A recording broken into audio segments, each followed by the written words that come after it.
கடந்த 10 நாட்களுக்கு முன் என் அம்மா திடீரென காலமானார். சிறு வயதில் திருமணம், 60 ஆண்டு கால திருமண வாழ்க்கை, கணவன், 3 குழந்தைகள், மாமனார், மாமியார், அப்பா, அம்மா, உறவினர்கள், சமையலறை, வீட்டு வேலை இவற்றை தாண்டி அவரின் உலகம் இருந்ததில்லை. இறுதி வரை பொழுதுபோக்கு, சுற்றுலா, ஆன்மீக பயணம் என்றும் எங்கும் சென்றதில்லை.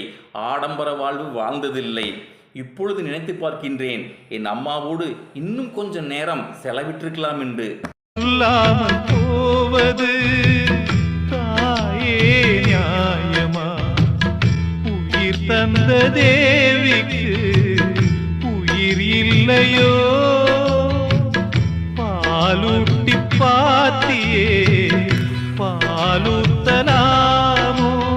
அன்னம் போட்ட என் தாயே, உனக்கு அரிசி போட வந்தேன்.